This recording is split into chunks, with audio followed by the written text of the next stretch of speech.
They're selling chocolate. What? They're selling chocolate. They're selling chocolate? Yeah. Chocolate.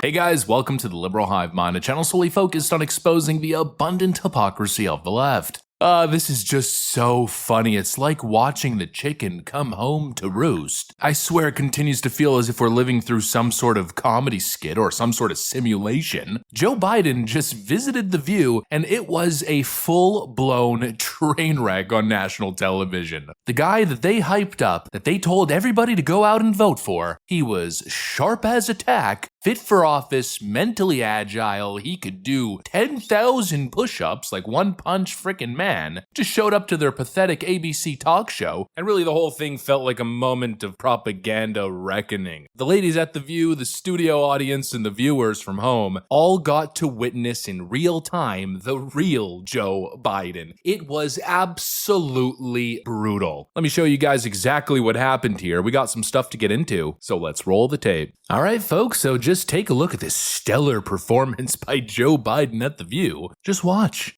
The projects, the benefits. How do you lead the world without having the best infrastructure in the world? How do you lead the world without having the best health care in the world? How do you lead the world without having the best education system in the world? How do you lead the world when you don't have that done? Deeply sourced from Democratic sources that claim in your final year there was a dramatic decline in your cognitive abilities. In the final year of your presidency, what is your response to these allegations, or are these sources wrong? They are wrong. There's nothing to sustain that, number one. Number two, think of what we're left with. We're left with a circumstance where we had an insurrection when I started, not since the Civil War. We had a circumstance where we were in a position that the pandemic, because of the incompetence of the last outfit, end up over 1 million people dying. And we're also in a situation where we found ourselves unable to deal with a lot of just basic issues, and which I won't go into in the interest of time. And so we went to work, and we got it done. And one of the things that Alyssa, one of the things I think is that the people who wrote those books were not in the White House with us. And Joe worked really hard. I think he was a great president. And if you look at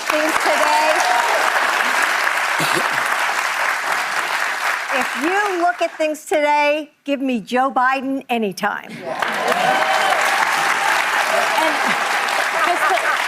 Holy frickin' moly, what a disaster. Joe Biden shows up and, this is an easy one for him. It's a safe space, a bubble of leftist groupthink, and even in that environment, he just can't make it. And really what was the most telling was the fact that he had to bring Jill Biden with him, more proof that she was the handler-in-chief the entire time throughout his 4 years in office. She was sitting right next to him like a live-in nurse, making sure that he doesn't say anything absolutely insane, and of course jumping in when he needs a little bit of help. The guy goes off on these incoherent rambles, slurring his words, stuttering, and at one point froze. Jill Biden even had to jump in at one point. And the absolute funniest part is that you could see it all in their eyes. They knew. The cat's totally out of the bag. All of them sitting around Joe looking puzzled, confused on the edge of their seats, probably thinking to themselves, holy frickin' crap, this is bad. This is the man that we defended for 4 years. This is the man that we pretended was a functioning president. Yeah, well, how can you be a functioning president if you don't have a functioning brain? And that's really what's been on display with Joe Biden's little,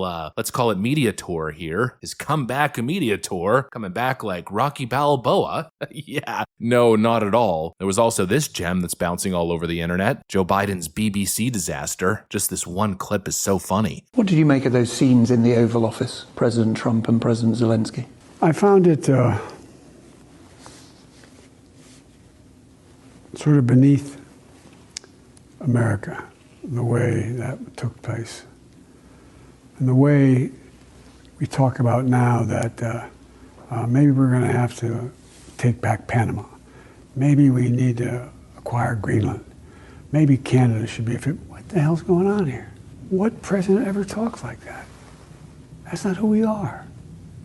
Oh, Donald Trump wants to take Panama. What is he talking about? He is literally the embodiment of a confused, aging old man. The type of confused old man that you see in comedy skits that kids mimic for fun as they pretend to be walking a cane. Oh, what's going on? I have no idea what's going on. I mean, that's literally Joe Biden. Holy frickin' moly, and it's obvious that, again, Joe Biden shouldn't be anywhere near a microphone or a camera. It seems really like it's Jill Biden's doing. I think she's got him on this tour trying to do a little cleanup PR move to spin this fantasy that Joe Biden's totally fine. I mean, Joe's running around the media saying stuff like this. I think I would have beaten Trump, could have beaten Trump, and I think that Kamala could have beaten Trump, would have beaten Trump. Oh, if he stayed in the race, he would have beat Trump. Sure, buddy. You couldn't beat an empty podium in a debate, but you would have won the last election after your terrible performance. Give me a break. They're trying to counter all the negative press, but they're just making it worse. And if this is Jill Biden's doing, really, I mean, she's got to stop. Take a freaking hint. It's been 4 years of this nonsense. Actually, it's been almost 5 years now. Just let the guy retire in peace. What is this insistence of pushing him out there to try to convince us that he's mentally sharp? He is not. Just look at him. Everybody knows it. The ship has sunk, and most of the rats have jumped ship. You know, we've got Ron Klain, who's basically admitted now that Joe Biden was in a terrible state the entire time, even before the debate. We've got a lot of people just admitting it, although some aren't that honest. Cue Jen Psaki. I left in May of 2022, just for the facts here. I have seen Biden once since then, when I took my daughter to the holiday party this last December, after he had lost. So I hadn't seen him in person during that period of time. I never saw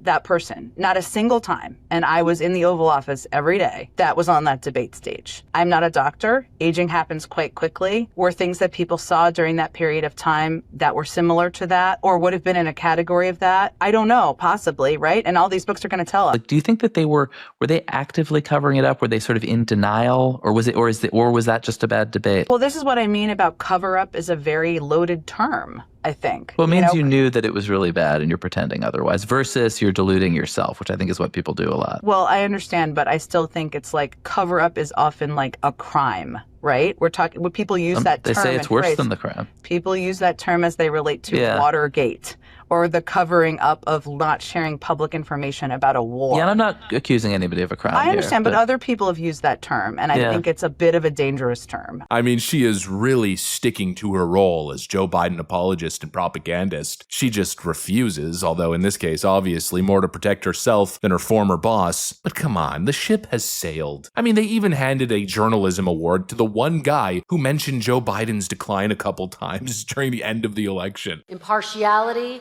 integrity, and a deep knowledge of the presidency. The award also includes a prize of $2,500. This year's award goes to Alex Thompson of Axios. The judges said Thompson's aggressive reporting on President Biden, especially leading up to and after the Trump-Biden debate, revealed the president's cognitive decline was impacting his ability to do his job, information the White House tried to conceal. Ladies and gentlemen, the White House Correspondents Association is pleased to give the Aldo Beckman Award to Alex Thompson. Ooh, so brave, so brave. Hand him 15 Pulitzer Prizes, will ya? As he had the courage to report on a couple times what millions of us were saying for years, since before 2019. Really a groundbreaking story that only the sharpest of minds with the most amount of access would have been able to know. Not like it was obvious or anything. No, of course not. I may be a white boy, but I'm not stupid. I would not rejoin the TTP